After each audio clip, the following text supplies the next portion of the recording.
Top quality और consistent performance के लिए सिर्फ सिल्वर पंप्स। टॉप क्वालिटी और कंसिस्टेंट परफॉर्मेंस के लिए सिर्फ सिल्वर पंप्स, नाम याद रखना। पाटील साहेब, माझे आमदार आपल्या पक्षाचे दिलीप वाघ यांनी अनेक कार्यकर्त्यांसह भाजपमध्ये जाण्याचा निर्णय घेतला आहे।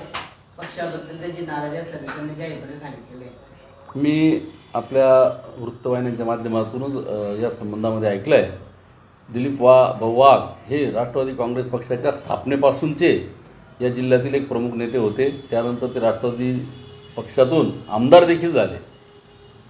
त्यांचा वारसा जो आहे कैलासवासी आप्पासाहेब ओंकार वाघ साहेबांचा हा शाहू फुले आंबेडकर चळवळीचा आणि पुरोगामी विचारांचा आहे आणि म्हणून भाजपमध्ये जाण्याचा जो निर्णय आहे तो कितपत त्यांना मानवेल आणि त्यांच्या कार्यकर्त्यांच्या किती तो पचनी पडेल याबाबत मला निश्चित शंका आहे।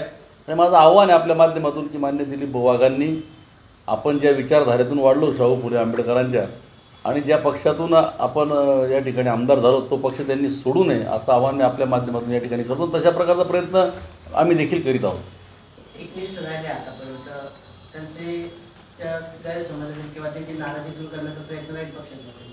त्यांची नाराजी तशी फक्त त्यांनी उमेदवारीची मागितली होती। या विधानसभेला पण जागा आघाडीच्या असल्यामध्ये शिवसेना उद्धव बाळासाहेब ठाकरे गटाला सुटल्यामुळे त्यांना उमेदवारी देता आली नाही।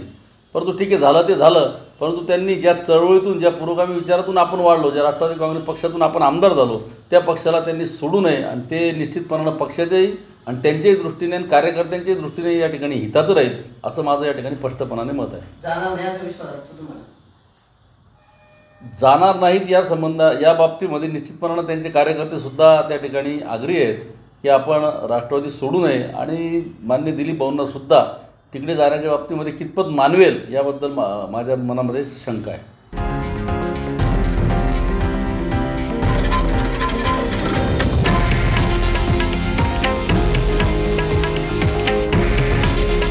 हे आहे देशातील नंबर 1 न्यूज नेटवर्क आणि आपण पाहत आहात TV9 मराठी।